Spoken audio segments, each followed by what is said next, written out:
स्वस्ते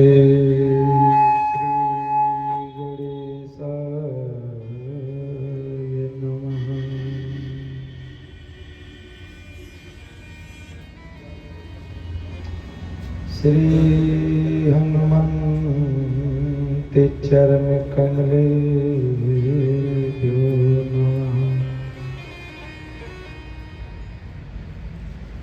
लंबोदरम परम सुंदरमेकदंतम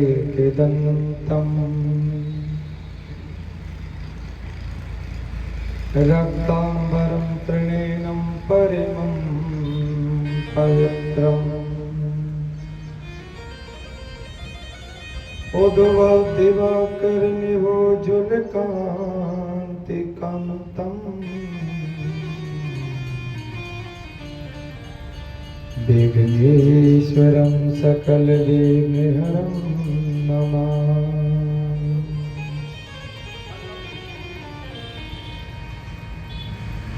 सर्वमङ्गलमाङ्गल्ये शिवे सर्वार्थसाधिके शरण्ये त्र्यंबके गौरी नारायणी नमोस्तुते।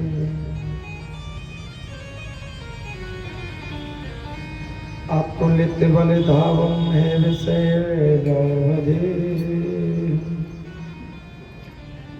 धनुजीवन कृशानं ज्ञानिनामाग्रगण्यम् सकल गुण निधानं वानराणानिधीशम्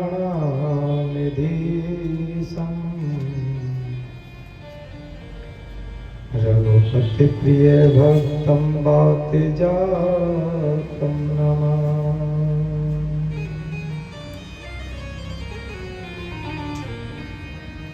कृष्णाय वासुदेवाय हरये परमात्मने प्रणतक्लेशनाशाय गोविन्दाय नमो नमः।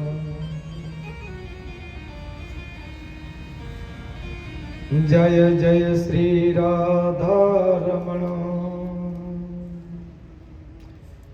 जय जय नवल किशोर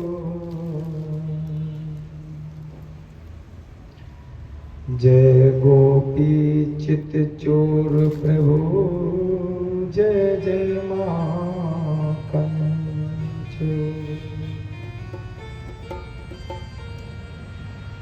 वृंदावन बानिकी बनो भ्रमर करे गुंजा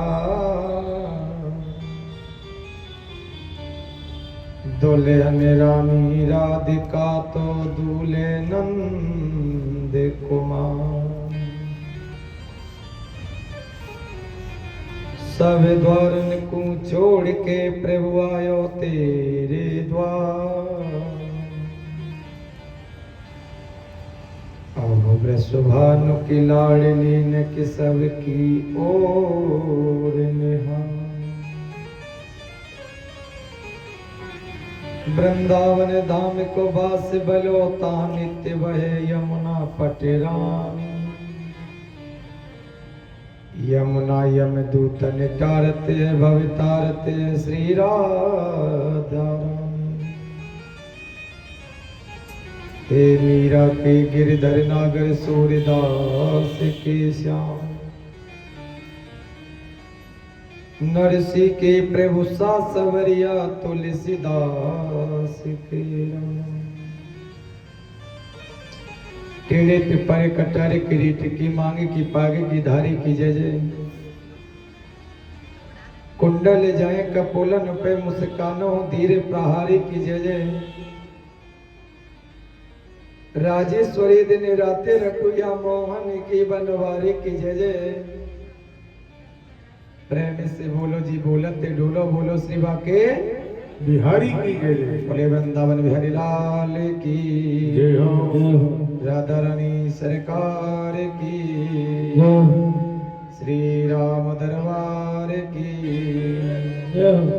हनुमंत लाल की शंकर भगवान की श्री गुरु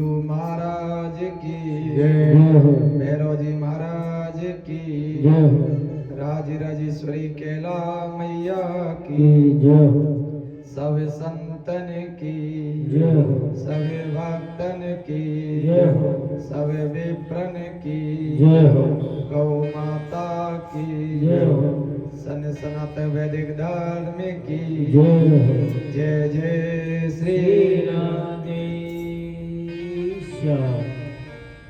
परम मंगल में परत परक्लेश्वर आकारण करुणा वर्णालय भक्त वांछित कल्प तरु श्री तड़िंदित विनिंदित पीतांबरधारी श्री बाल कृष्णलाल की वांगमयी प्रतिमूर्ति श्रीमद् भागवत महापुराण सप्ताह ज्ञान यज्ञ आज भगवान राधा गोविंद की महती अनुकंपा से इस पवित्र प्रांगण में षष्ठम दिवस के रूप में शुभ आरंभ हो रहा है। आज भगवान की बड़ी ही पावन कथाएं हैं। कल सायकाल वेला में हमने दर्शन किया था कि किस प्रकार से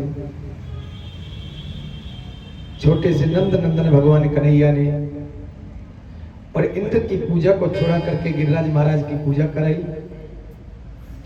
सभी ब्रजवासियों ने आनंदित होकर के गोवर्धन नाथ की पूजा की, साथ में उसकी परिक्रमा धारण की और तत्पश्चात भगवान को बारंबार प्रणाम करते हुए श्री धाम वृंदावन के लिए वापस चले आए ब्रजवासी। वहीं से आज की कथा में रस स्वादन करेंगे। आज भगवान की बड़ी सुंदर और मनोहर झांकियों सहित कथा श्रवण कराई जाएगी। सर्वप्रथम गोवर्धन पूजा से कथा आरंभ होगी। किस प्रकार से ब्रजवासियों के ऊपर महाराज इंद्र ने कोप किया और नंद नंदन भगवान घनश्याम ने अपनी कनिष्ठ की उंगली पर गिरिराज महाराज को धारण किया। इसके बाद में भगवान ने अनेक लीलाएं की हैं। कंस वध का दर्शन, तत्पश्चात भगवान द्वारका गमन और आज कुंदनपुर के जो राजा भीष्मक हैं उनकी पुत्री भगवती रुक्मिणी का विवाह परात्पर अखिलेश्वर करुणानिधान भगवान द्वारकाधीश के साथ संपन्न होगा। तो हम सभी भगवान की उसी कल निराधनी मन तथा वाणी को पवित्र करने वाली श्रीमद् भागवत कथा में अवगाहन करें। 2 मिनट भगवान नाम संकीर्तन, तत्पश्चात श्रीमद् भागवत में अवगाहन करेंगे। बोले भक्त वत्सल भगवान की जय हो। अरे जहाँ विराजे राधा रानी, जहाँ विराजे श्यामा प्यारी, अलबेली सरकार कन्हैया, चल परे सावलिया, चल परे मैया, चल पहले सावलिया, चल पहले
तेरे अर्पण गुण अवगुण सब तेरे अर्पण गुण अवगुण सब तेरे अर्पण पाप पुण्य सब तेरे अर्पण पाप पुण्य सब तेरे अर्पण पाप पुण्य सब तेरे अर्पण पाप पुण्य सब तेरे अर्पण ये जीवन भी तेरे अर्पण ये जीवन भी तेरे अर्पण सावरिया में तेरी राधनी सावरिया में तेरी राधनी सावरिया में तेरी राधनी सावरिया में तेरी राधनी तुम मेरे मनहार कन्हैया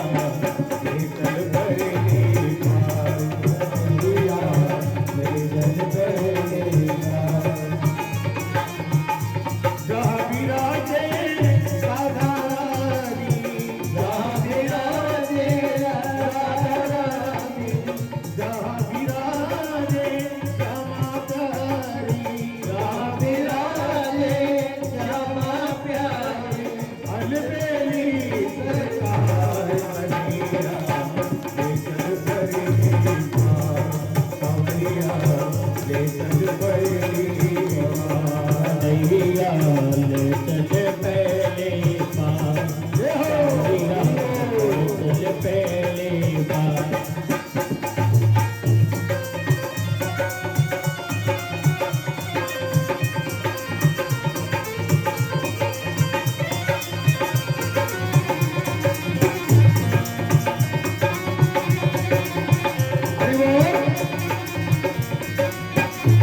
हरि बोल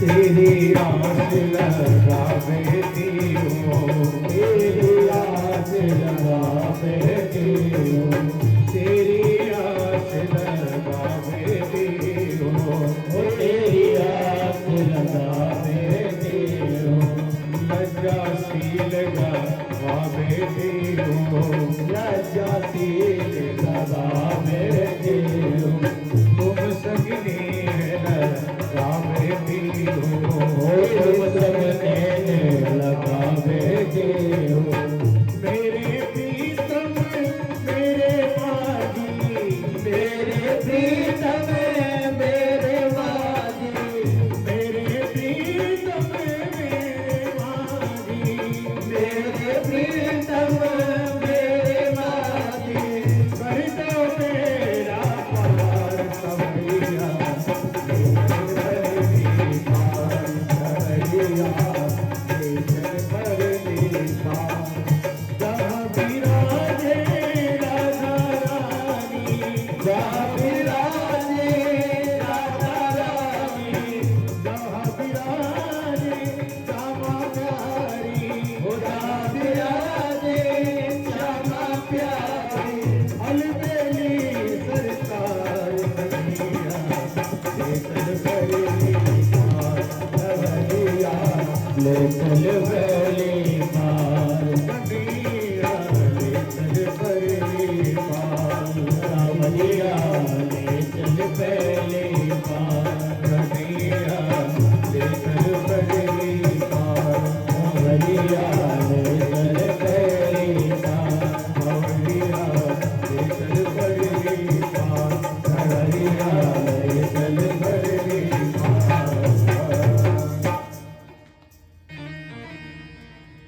बोलिए वृंदावन बिहारी लाल की जय हो अब सज्जनों नंद नंदन भगवान श्याम सुंदर ने ब्रजवासियों से गिरिराज गोवर्धन महाराज का पूजन कराया और जैसे कि मैंने बताया कि मुनि गर्गाचार्य जी और सांडिल्य मुनि दोनों ने पूजन को संपन्न कराया और जब जल की आवश्यकता पड़ी तो भगवान श्याम सुंदर ने श्री मानसी गंगा को प्रकट किया। पूजन संपन्न होने के अंतर्गत भगवान बोले भैया ब्रजवासियों, अब गिरिराज महाराज की 7 कोस की परिक्रमा है, 7 कोस की परिक्रमा पूर्ण करो। सभी ने गिरिराज महाराज की 7 कोस की प्रदक्षिणा की और बार बार गोवर्धन नाथ को प्रणाम करते हुए श्री धाम वृंदावन वापस चले आए। अब जब ब्रजवासी वापस श्री धाम वृंदावन में आ गए तो सैनिकों के द्वारा महाराज इंद्र को पता चला कि ब्रजवासी महाराज इंद्र की पूजा को छोड़ करके और महाराज गिरिराज की पूजा कर रहे हैं। सैनिक दौड़े दौड़े गए और महाराज इंद्र से जाकर के बोले, महाराज ब्रज में से तो आपका पूजा का पत्ता ही कट गया। कैसे कट गया भैया? बोले जो नंद को छोटो सो लाला है, 7 वर्ष की जाकी उम्र है, बने तुम्हारी पूजा को छुड़ा के और गिरिराज महाराज जो पर्वत है उनको पुजाए दियो। अब को थोड़ा सा अपमान है जाए ना तो क्रोध भी तो है जाए, तो महाराज इंद्र को क्रोध हो गया। अभी वो ये नहीं जानते कि परात्पर अखिलेश्वर भगवान करुणा निधान है। इंद्र को क्रोध आ गया और क्रोध में आकर के महाराज इंद्र ने मेघ मालाओं को आदेश दे दिया, जाओ और जाकर के ब्रज में इतनी बरसात करो कि सारा ब्रज बह जाए, क्योंकि इन ब्रजवासियों ने मेरा अपमान किया है। जाकर के पूरा ब्रज बह जाए, इतनी तेज बरसात करो। अब तो सज्जनों देखते ही देखते और काले काले बादल आकाश में छा गए, बिजलियां कड़कने लगी और घनघोर बारिश प्रारंभ हो गई। मूसलाधार बारिश हो रही है ब्रज के अंदर। अब जब ये दृश्य ब्रजवासियों ने देखा तो कोई ब्रजवासी इधर से इधर भाग रहा है, कोई इधर भाग रहा है, सभी अपने प्राणों को बचाने के लिए जगह देख रहे हैं। गाय माता भी इधर उधर भाग रही है। अब तो महाराज ब्रजवासी रोते रोते कन्हैया की शरण में गए। अरे कन्हैया देख लाला, हमने तो 200 कही कि हम गिरिराज महाराज की पूजा तो करेंगे, लेकिन महाराज इंद्र क्रोधित हो जाएंगे। देख महाराज इंद्र क्रोधित है गए, अब इनके या कोप से कौन हमको बचाएगा? इनके कोप से कौन बचाएगा? भगवान कहवे लगे, भैया चिंता काहे को करो, जा गिरिराज महाराज की तुम सबन ने पूजा करी है, उन्हीं गिरिराज महाराज की शरण में चलो। भगवान सभी ब्रजवासियों को लेकर के, गौ माताओं को लेकर के और गिरिराज महाराज की शरण में चले गए। और वहां पहुंच करके ठाकुर जी कहने लगे, अब हाथ जोड़ करके गिरिराज महाराज को प्रणाम करो और यह गिरिराज महाराज से कहो, हे गिरिराज महाराज, इंद्र के कोप से हमारे प्राणन की रक्षा करो। सबन ने हाथ जोड़ के गिरिराज महाराज से प्रार्थना करी। आज नंद नंदन भगवान श्याम सुंदर ने 7 वर्ष 57 दिन की उम्र में और गिरिराज महाराज को अपने कनिष्ठ की उंगली पे धारण कर लिया। भगवान ने अपनी कनिष्ठ की उंगली पर धारण कर लिया गिरिराज महाराज को और सभी ब्रजवासी से कही, अरे भैया ब्रजवासियों, सब गिरिराज महाराज के नीचे आ जाओ। अब सभी ब्रजवासी और गौ माताएं, जितने भी जीव पक्षी है, सब गिरिराज महाराज के नीचे आ गए। अब ठाकुर जी अपनी कनिष्ठ की उंगली पर लेकर के गोवर्धन नाथ को खड़े हुए। ठाकुर जी खड़े हुए हैं। आज भगवान ने अगस्त मुनि से कहा, गुरुजी आप भी पधारो और आप आकर के या गिरिराज महाराज के ऊपर विराजमान हो जाओ। जो भी जल इंद्र बरसायो करे वह सब जल को आप पी जाओ। एक तरफ अपने सुदर्शन जी को विराजमान कर दिया, अब जितनी भी बरसात इंद्र करे तो उधर तो अगस्त मुनि इसका पान करते जाए, इधर सुदर्शन चक्र जी उसको नष्ट करते जाए। शेषनाग को आदेश दिया, जाओ जाकर के ब्रज क्षेत्र की डोरी बना दो जिससे बाहर का जल अंदर प्रवेश ना करे। ये अगस्त मुनि ने जल ग्रहण क्यों किया जानते हो? जिस समय भगवान राम जी वनवास से वापस अवध में आए, एक दिन मैया जानकी कहने लगे, प्रभु मेरे मन के अंदर ब्राह्मण को भोजन कराने की अभिलाषा है, संतों को भोजन कराने की अभिलाषा है, लेकिन मैं भोजन तो कराती हूं परंतु मुझे संतुष्टि नहीं होती। क्यों नहीं होती? बोले आजकल के ब्राह्मण हैं, थोड़ा सा भोजन करें जहां से मेरे मन को शांति ना मिले। कोई ऐसा संत देख के लाओ जो पेट भर के भोजन करे और मुझ को भी भोजन जिवावे में आनंद प्राप्त हुए।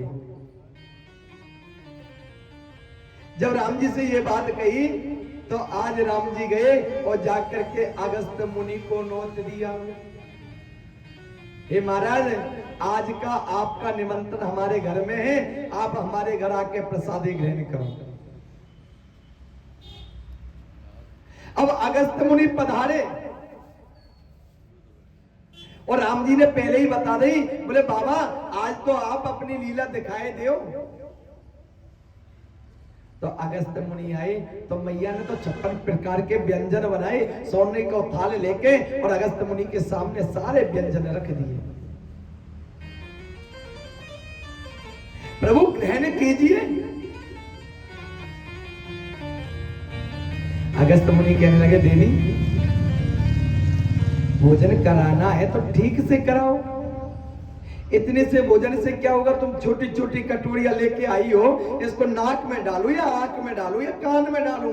भोजन तो पेट भर के जिमाओ। जानकी मैया सोचने लगे आज तो कोई उचित संत हमारे घर में पधारे। बाबा चिंता मत करो, आप तो भोजन प्रारंभ करो और मैं अभी और लेके आती हूँ। अब तो जानकी मैया भोजन लेके हमें, और जब तक बना नहीं पावे जानकी मैया तब तक अगस्त मुनि थाल को खाली कर देंगे, सारी प्रसादी ग्रहण कर जाए अगस्त मुनि। मैया बड़ी परेशान हुई तो मैया ने गणेश जी को बुलाया। अब गणेश जी तो रिद्धि सिद्धि को साथ लेके पधारे। अब रिद्धि सिद्धि तो पूरी बेलती जामे और गणेश जी निकालते जामे और मैया जी परोसती जामे,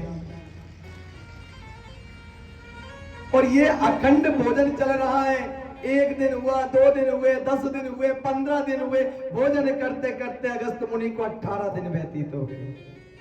अखंड भोजन 18 दिन तक भगवान अगस्त मुनि ने किया। मैया कहने लगी, बाबा भोजन को एक नियम वो करें कि जब भोजन को मध्य आ जाए तो मध्य में थोड़ा सा जल ग्रहण कर लेना चाहिए। अगस्त मुनि कहने लगे, देवी मध्य आवे तभी तो जल ग्रहण करें, अभी तो आदौ नाय भयो। बोलो राधे राधे। आदौ भोजन नाय भयो।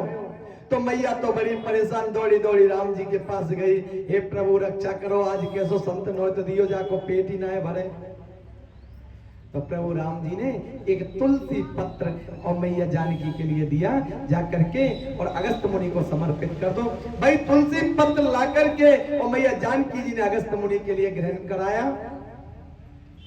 अब भोजन तो पूर्ण हो गया, लेकिन विचार आया कि अब जल कहां से आएगा? तो ठाकुर जी ने कहा, बोले ऐसा है, इस बार राम अवतार में आकर के आपने प्रसादी ग्रहण किए, जब द्वापर युग में मैं कृष्ण रूप में अवतरित होऊंगा और जब इंद्र कोप करेगा ब्रजमंडल पे तो महाराज आप पधारना और सारे जल का पान करना। तो आज अगस्त मुनि ने आकर के जितना भी जल बरसाया इंद्र ने, सभी को अगस्त मुनि पान करेंगे। ब्रज में तो कोई धूल उड़ रही है। उधर सज्जनों, जब गिरिराज महाराज को धारण कर रखा है कन्हैया ने, तो मधुमंगल बोलो, देख भैया कन्हैया, हमने यहां में डंडा लगा रखी है। गिरिराज महाराज ने, तू चिंता मत करे, ऐसा कर, हम देख रहे हैं जब हमारो ये हाथ थक जाए तो हम दूसरे हाथ को यहाँ में लगा ले, अपने डंडा ने लगा ले, लेकिन तू एक उंगली को लगा के खड़ो है वे कन्हैया, तू थक गयो होगा। ऐसा कर भैया, तू थोड़ा सा विश्राम कर ले और तू चिंता मत करे कन्हैया।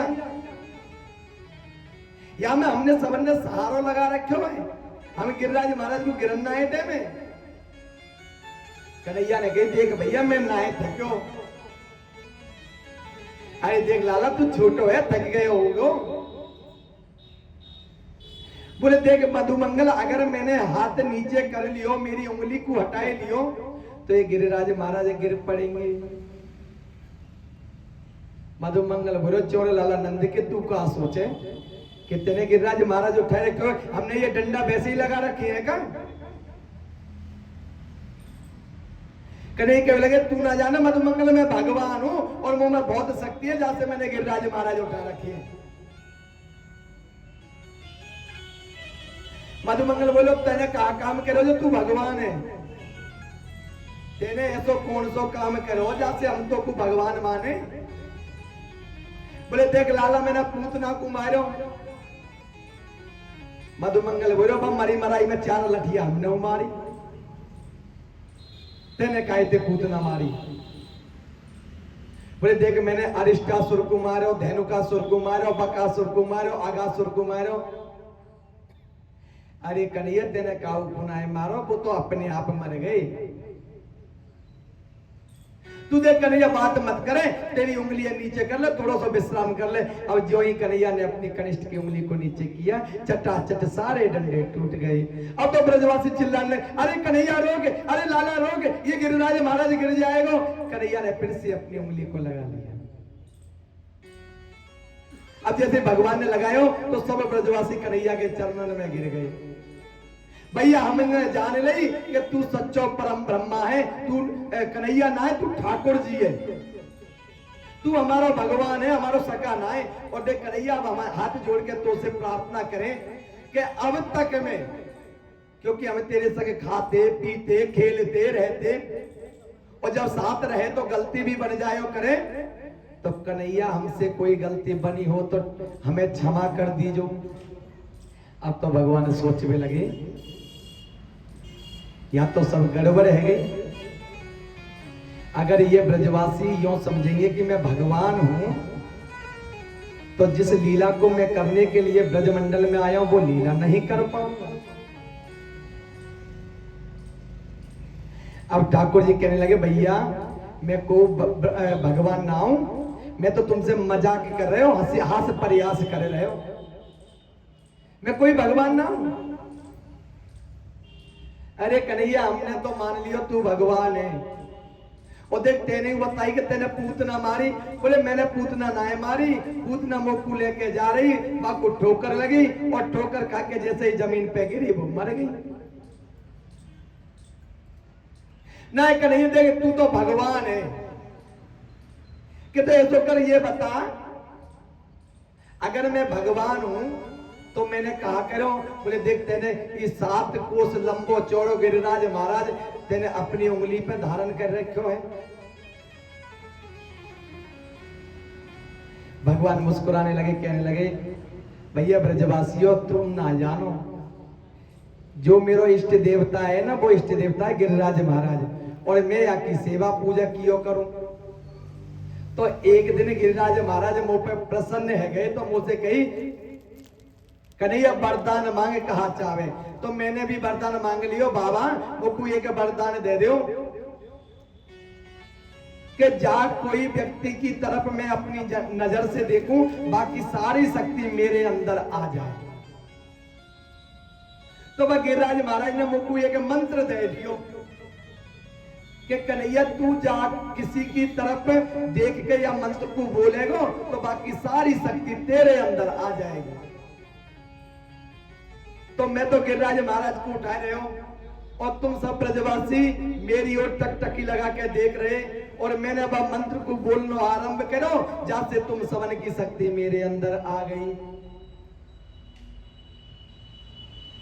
एक ब्रजवासी कहने लगो चौड़े लाला नंद के पहले माखन मिश्री चुरायो करो, अब तो हमारी शक्ति ने चुरावे लग पड़ो, जाई से हम समझे कि आजकल हम कमजोर कैसे लगे। और यहां में देख भैया सबसे बड़ी कृपा है कौन की? राधिका रानी की। एक बात का ध्यान करना, राम जी का मुकुट कैसा है? बिल्कुल सीधा। राम जी का मुकुट बिल्कुल सीधा है। सीधा क्यों है? क्योंकि राम जी राजा हैं और कन्हैया जी का मुकुट है तिरछा। कन्हैया जी से किसी ने पूछा, प्रभु तुम्हारा मुकुट तिरछा क्यों है? बोले भैया लोग तो मुंह से राजा कहें, लेकिन असली राजा कोई ब्रज को है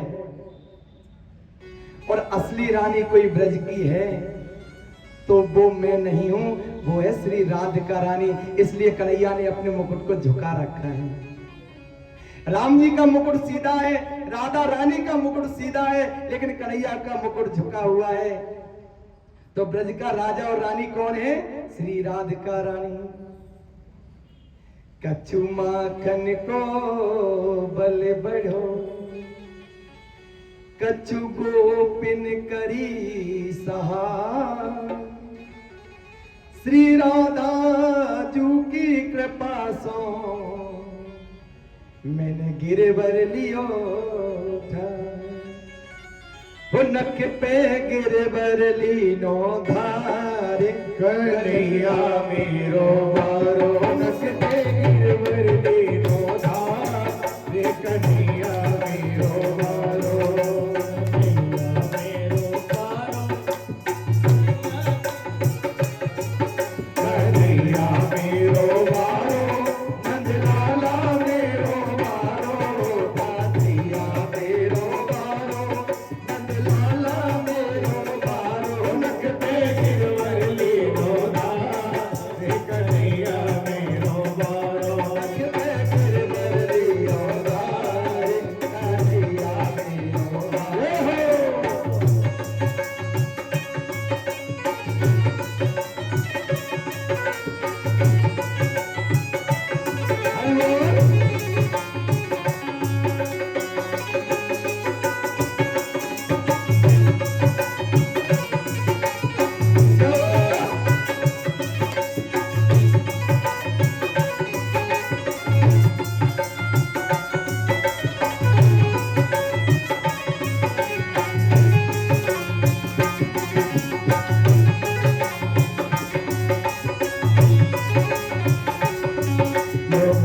यशोदा मैया एक जोर लगाओ मेरी भैया, यशोदा मैया एक जोर लगाओ मेरे भैया, यशोदा मैया एक जोर लगाओ मेरे भैया, यशोदा मैया एक जोर लगाओ मेरे भैया। गिरवर में तो दिया मारे, कन्हैया मेरो वारो, गिरवर में तो दिया मारे, कन्हैया मेरो वारो, नख पे गिरवर लीनो धारे, कन्हैया मेरो वारो, गिरवर लीनो धारे, कन्हैया मेरो वारो।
बोले श्री गिरवरधारी भगवान की जय हो। सज्जनों, जब भगवान ने ब्रजवासियों से कहा भैया इसमें मेरे अकेले की शक्ति नहीं है, तुम सबने ब्रजवासियों की शक्ति है, तुम सब ब्रजवासियों के बाद माखन की शक्ति है और किशोरी श्री राधिका रानी की परम शक्ति है। अब सज्जनों, एक एक दिन करते करते आज कन्हैया को 7 दिन व्यतीत हो गए। 7 दिन तक भगवान ने 7 वर्ष की उम्र में 7 कोस लंबे चौड़े गिरिराज महाराज को अपनी सबसे छोटी कनिष्ठ की उंगली पर धारण करके रखा। उधर इंद्र ने अपने सैनिकों को आदेश दिया, जाओ जाकर के देखो यदि ब्रजमंडल पूरी तरीके से बह गया हो तो बरसात को रोक दो। बरसात को रोक दो यदि ब्रजमंडल पूरी तरह नष्ट हो गया हो। सैनिक गए, सैनिकों ने देखा, जाकर के पता चला कि ब्रजमंडल में तो धूल उड़ रही है, बरसात की कोई बूंद भी वहां नहीं है। सारी बात आकर के महाराज इंद्र को बताई। इंद्र मन में सोचने लगे, जिसने ब्रजवासियों की रक्षा मेरे कोप से की है, बरसात से की है, और जिसने गिरवर जैसे विशाल पर्वत को अपने कनिष्ठ की उंगली पर धारण किया है, ये कोई साक्षात मानव नहीं है, ये तो परम ब्रह्मा ठाकुर जी हैं। लेकिन अब अवगुण तो बन गया, लेकिन उस अवगुण के क्षमा प्रार्थी भी होना चाहिए। हम लोग क्या करते, गलती तो करते लेकिन गलती को छुपाते हैं। यदि जब गलती बन जाए तो छुपाना नहीं चाहिए, उस गलती को क्षमा प्रार्थी बनकर के स्वीकार करना चाहिए, भैया हमसे ये गलती बन गई। क्योंकि हम सब ये बात अच्छे से जानते हैं, यदि एक गलती को छुपाने के लिए झूठ बोलेंगे तो एक एक करके 100 झूठ कम से कम बोले जाते हैं, और बाद में कितना भी छुपा लो एक ना एक दिन पता भी लग जाता है। इसलिए यदि कोई गलती बनती है ना तो क्षमा मांगने के हकदार भी आप ही हो, इसलिए क्षमा प्रार्थी हो जाओ। आज महाराज इंद्र अपने ऐरावत हाथी को लेकर के चले इंद्रलोक से, लेकिन जब ऐरावत हाथी को लेकर चले और जहां पर ब्रजमंडल प्रारंभ होता है वहां पर आकर के उस अपने ऐरावत हाथी से नीचे उतर आए। पैरों में जो चरण पादुका थी वो चरण पादुका भी ब्रज क्षेत्र से बाहर निकाल दी इंद्र ने। लेकिन मन में सोचने लगे, यदि मैं ठाकुर जी के पास में जाऊंगा और ठाकुर जी ने कहीं मुझे कोई श्राप दे दिया तो अनर्थ हो जाएगा। फिर मन में विचार आया, ठाकुर जी के सामने कोई ऐसा लेके चलना चाहिए जिससे ठाकुर जी प्राणों से अधिक प्रेम करते हैं। अगर मैं ऐसा कोई व्यक्ति या ऐसा कोई जीव लेकर के ठाकुर जी के सामने जाऊंगा तो हो सकता है ठाकुर जी मुझे क्षमा कर दे। तो इंद्र को याद आ गया, बोले गोविंद सबसे ज्यादा प्रेम करते गौ माता से। तो इंद्र ने अपने सामने सुरभि गाय को लिया और सुरभि गाय आगे आगे और पीछे पीछे इंद्र भगवान का भजन करते करते ठाकुर जी के समक्ष चल दिए। उधर जाकर के और ठाकुर जी को प्रणाम किया। ठाकुर जी ने गिरवर महाराज को नीचे विराजमान कर दिया। सारे ब्रजवासी गौ माता जीव जंतु पक्षी गिरिराज महाराज से नीचे निकल आए। उधर इंद्र ने जब प्रणाम किया ठाकुर जी को, विशोदिसत्वं त्वधाम संतम तपोमयं रज इस्तमस्कम माया मयोयम गुण संप्रभाओ ना वेदते ते गणानुबंधा। ठाकुर जी की चरण रज को उठा करके इंद्र ने अपने मस्तक पर धारण किया। विशुद्ध सत्वम तम धाम शांतम तपोमयम ध्वस्त रज इस्तमस्कम। ठाकुर जी के चरण रज को मस्तक पर स्वीकार किया महाराज इंद्र ने, और 4 श्लोकों में इंद्र ने भगवान से क्षमा मांगी। और आश्चर्य की बात यह है कि ठाकुर जी ने इंद्र को क्षमा कर दिया। ठाकुर जी ने इंद्र को क्षमा कर दिया। तो परीक्षित जी कहने लगे, गुरु जी एक बात बताओ, कल आपने कथा में बताया था कि ब्रह्मा जी ने ठाकुर जी की 40 मंत्रों में क्षमा स्तुति की। कितने में? 40 मंत्रों में। लेकिन ब्रह्मा जी को क्षमा नहीं किया भगवान ने। और यहां इंद्र को 4 श्लोक स्तुति करने पर क्षमा कर दिया। ऐसा क्यों हुआ? सुखदेव जी कहने लगे, राजन पहले तो ये समझ लो कि ठाकुर जी सबसे ज्यादा प्रेम किससे करते हैं? अपने वैष्णव भक्तों से, गौ माता से, संतों से। भक्त हमारे पग धरे बहादुर में हाथ, सदा संग लागत फिरूं कबहू न छोड़ू साथ। ठाकुर जी कहते हैं, आप एक कदम मेरी तरफ आगे बढ़ा के देखो, मैं हाथ पकड़ करके आपको खींच लूंगा। लेकिन जीव ऐसा है कि वो ठाकुर जी के समक्ष जाना भी उचित नहीं समझता। इस 84 की योनि में इतना फंसा हुआ है। मैं ये नहीं कहता कि आप अपने परिवार को छोड़ो, अपने बच्चों को छोड़ो, सबको साथ में लेकर के चलो, परंतु भगवान का भजन भी अत्यधिक जरूरी है। जिस प्रकार से एक व्यक्ति के सिर में जो बाल उगे हुए हैं, इन बालों में हर व्यक्ति अपने जीवन में कम से कम लाखों रुपए के तेल लगा देता है। इन्हीं बालों में लाखों रुपए के तेल लगा देता है। कदाचित वही बाल टूट करके आपकी थाली में गिर जाए, क्या उस भोजन को आप करोगे? कभी नहीं करोगे। क्यों नहीं करोगे भैया? वो बाल भी तो तुम्हारे हैं, तुमने इनको इतने प्रेम से सजा धजा के रखा, इतने रुपए का तेल लगवाया,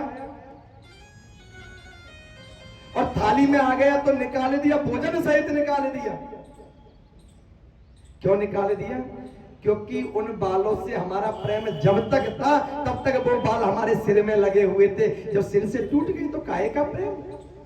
उसी प्रकार भगवान आपसे प्रेम जब तक करते हैं तब तक आप ठाकुर जी का भजन पूजन करते रहते हो। जिस दिन आपने भजन पूजन छोड़ दिया, ठाकुर जी आपका हाथ छोड़ देंगे। फिर पुनरपि जननम पुनरपि मरणम पुनरपि जननी जठरे सेनम। बार बार मातृ गर्भ में आना, बार बार जन्म लेना और बार बार मृत्यु को स्वीकार करना, ये आवागमन चलता रहता है। इसलिए जितना समय निकले उतना समय ठाकुर जी के लिए निकालो। अगर वैसे तो मंदिर में जाकर के भगवान का पूजन करना चाहिए, क्योंकि मंदिर में अचल प्रतिष्ठित भगवान होते हैं।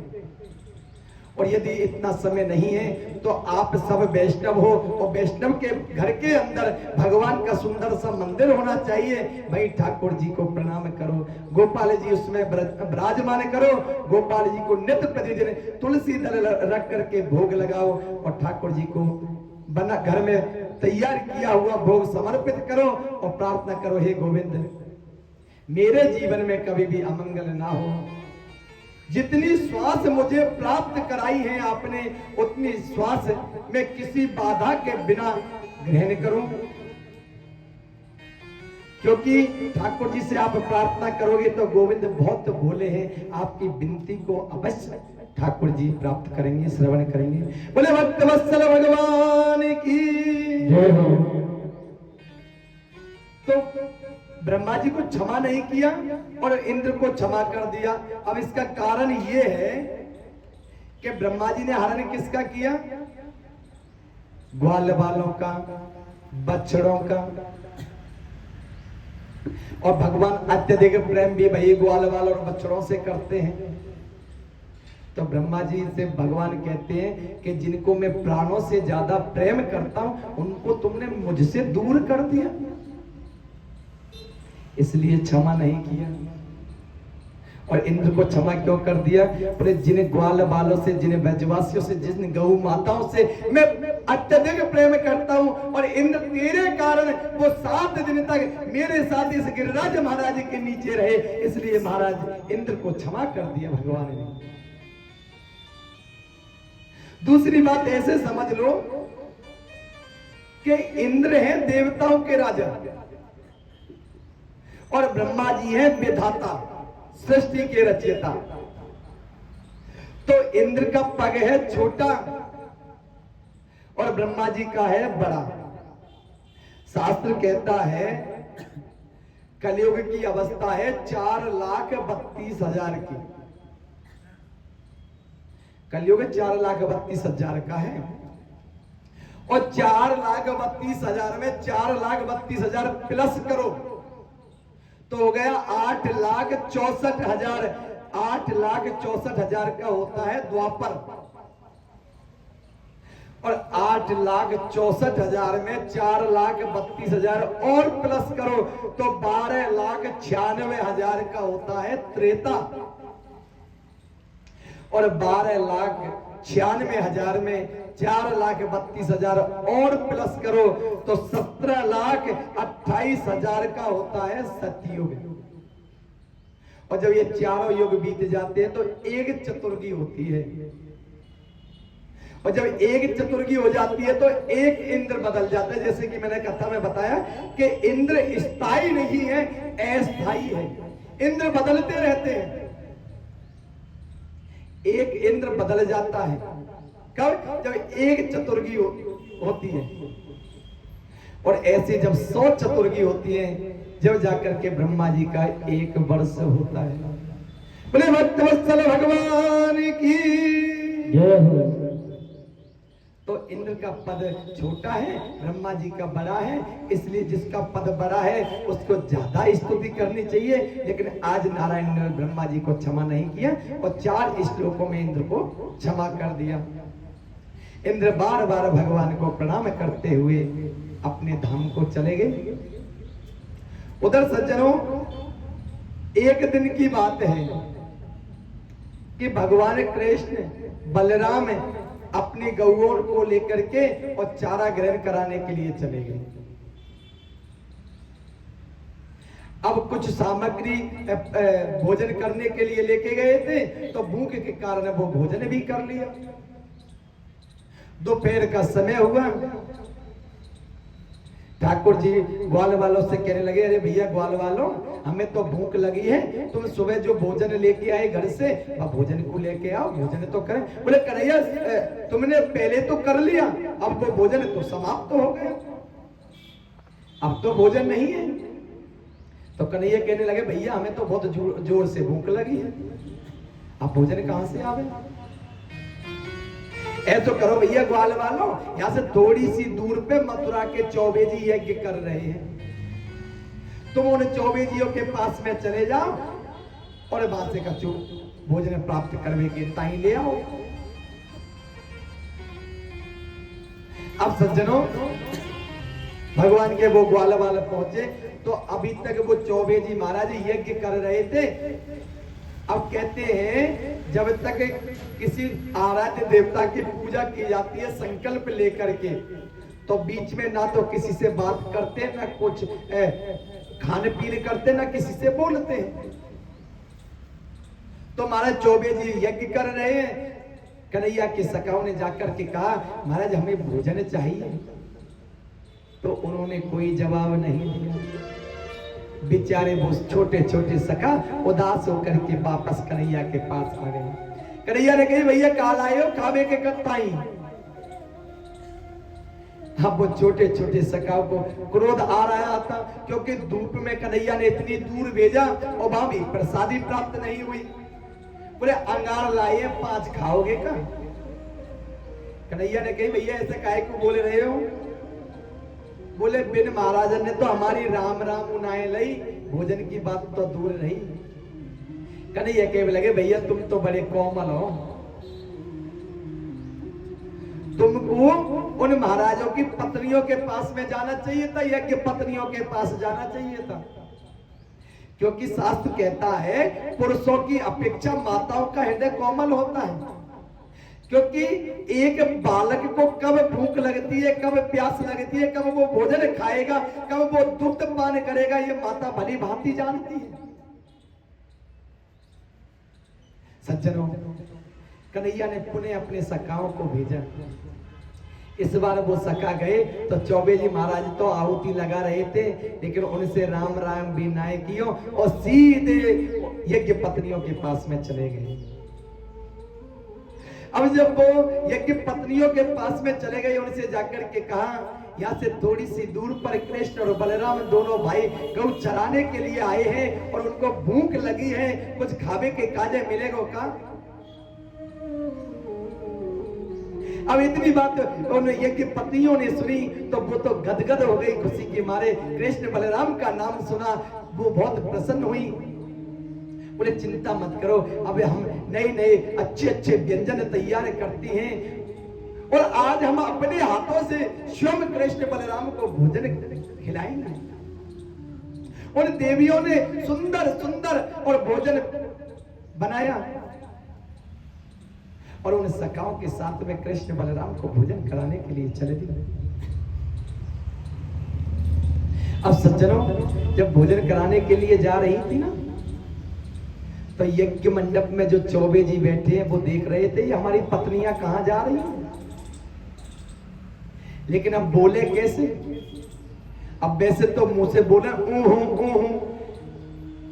लेकिन आज उन पत्नियों ने कोई ध्यान नहीं, उनकी तरफ चेहरा भी नहीं किया, सीधी उन ग्वाल वालों के साथ कृष्ण बलराम के साथ चली गई, पास चली गई और भगवान कृष्ण बलराम को प्रणाम किया। प्रणाम करके कृष्ण और बलराम दोनों को अपनी गोदियों में बैठा लिया उन माताओं ने और अपने हाथों से ग्रास समर्पित करने लगे।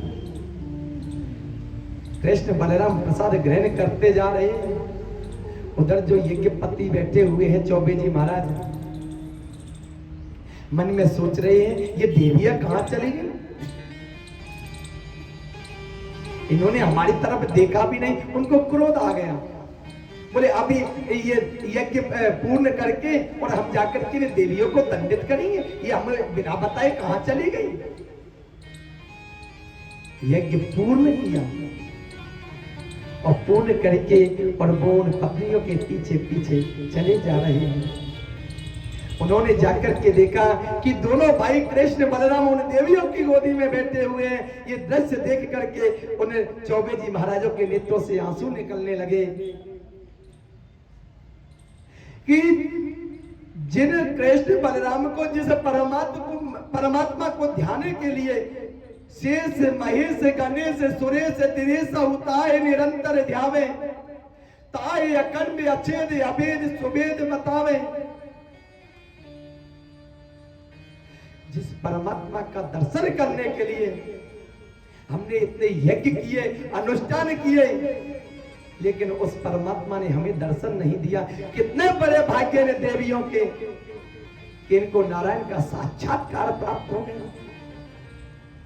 आज उन महाराजों ने जाकर के अपनी पत्नियों को प्रणाम किया, हे देवियों आप धन्य हैं कि आपके कारण परमात्मा का सहज रूप से हमें दर्शन प्राप्त हुआ है।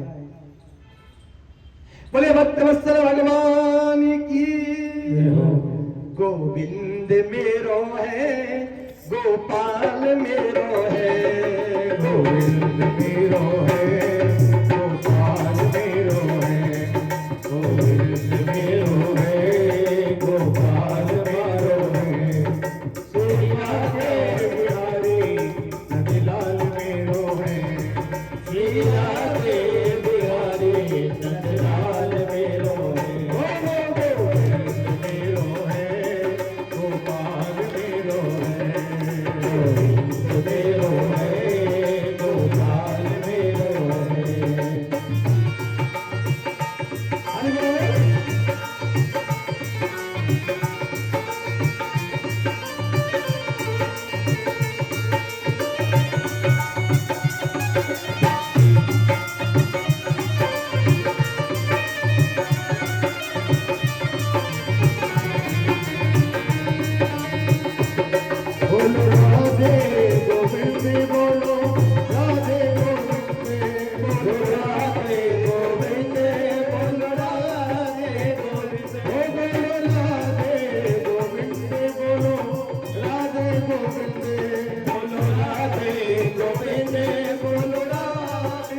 आज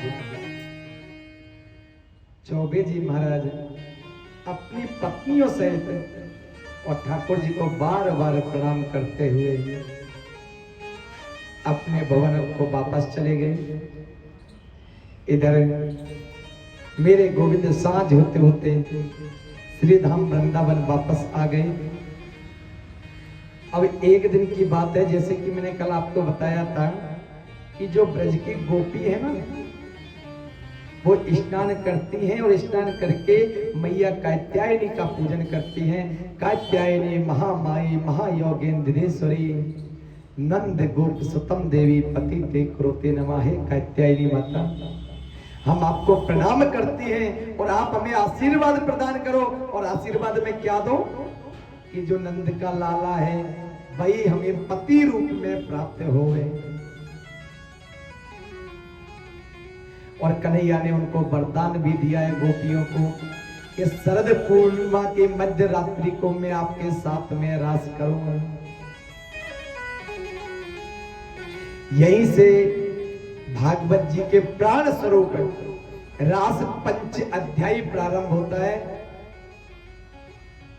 इसमें आपको प्रेम की गाथा सुनने को मिलेगी कि ठाकुर जी से कितना प्रेम जीव को करना चाहिए कि जीव का कल्याण हो जाए। और भागवत जी में एक गोप गीत आता है। भागवत जी में लिखा है, जो कोई माता बहन एवं भाई अपने घर के अंदर गोप गीत प्रतिदिन करते हैं, उनके घर में कभी भी कलेश नहीं होता। जो गीत भगवान के विरह में गोपियों ने उच्चारण किया है। जयति तेधिकम जनमना ब्रज श्रयति इंदिरा शाश्वते। प्रतिदिन उसका पाठ करना चाहिए। अब तो सज्जनों,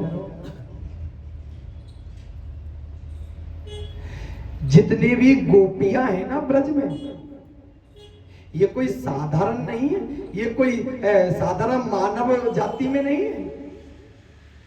ये हमारे 4 वेद हैं, 6 शास्त्र हैं, 18 पुराण हैं, उपनिषद हैं, वेद हैं, और महाराज 80,000 हमारे कर्मकांड के मंत्र हैं, 16,000 उपासना कांड के मंत्र हैं। यही भगवान की भक्ति करने के लिए गोप गोपियों का रूप धारण करके ब्रज क्षेत्र में पधारे। बहुत से लोग कहते ठाकुर जी ने रास रचाया। अरे ठाकुर जी ने रास रचाया, लेकिन दुनिया को मार्ग दिखाने के लिए कि ठाकुर जी से कितना प्रेम करना चाहिए। ये तो भगवान की लीला है। हम और आपको कुमारग से सुमारग दिखाने के लिए ठाकुर जी ने प्रेरित की है। धीरे धीरे भाई शरद पूर्णिमा की रात्रि आई। आज मेरे भगवान श्याम सुंदर ने और वेणु में निनाद किया।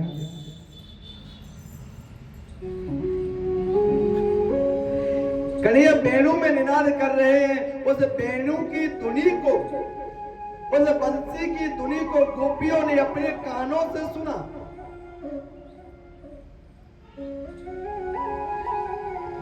जिस कार्य को गोपियां कर रही थी, अपने अपने सब कार्यों को छोड़ करके ठाकुर जी की बंसी का श्रवण करते ही, जिस प्रकार एक गौ माता अपने बछड़े को दूध पिलाने के लिए दौड़ती है, उस प्रकार गोपियां दौड़ पड़ी।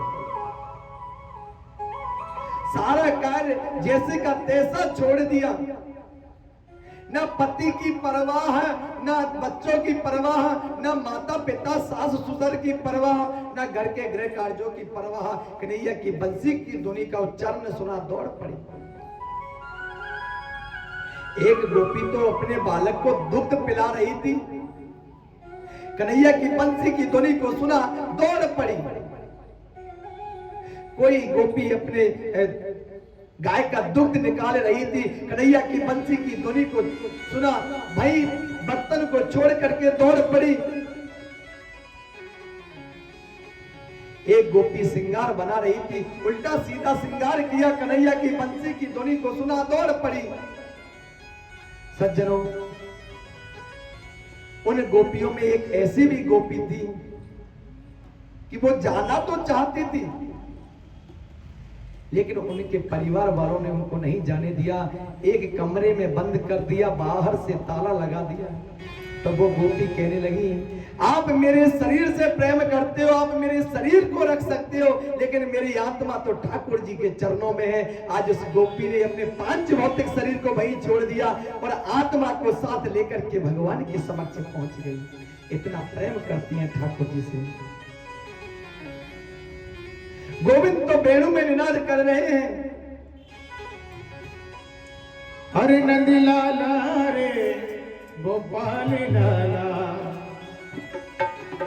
जय हो। हरे नंद लाला रे गोपाल लाला रे, बंसी मुरली ओ बंसी जोड़ की बजाई मारा नंद लाला, जोड़ की बजाई मारा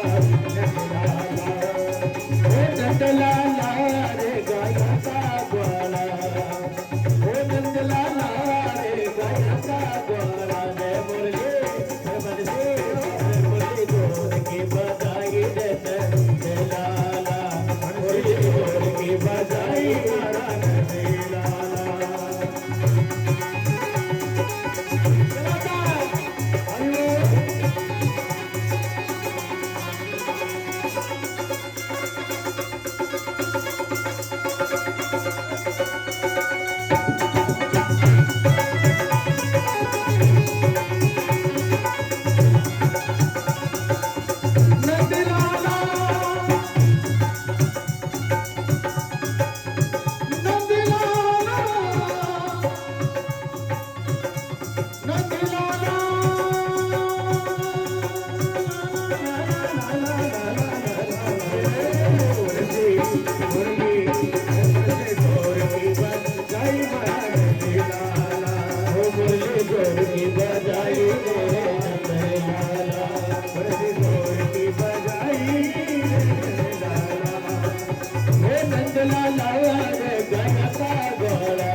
बोला रे मुरली वो बजती ढोल की बजाई रे नंद लाला मुरली ढोल की बजाई रे नंद लाला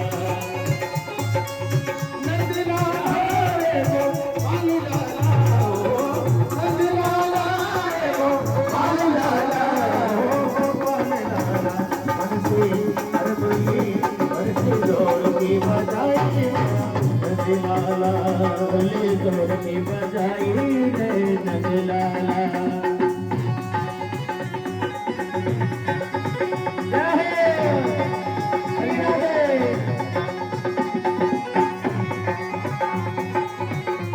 हर बंसी की आवाज में गट पे सोनी बंसी की आवाज में गट पे सुनी थी बंसी की आवाज में गट पे सुनी वो बंसी की आवाज में गट पे सुनी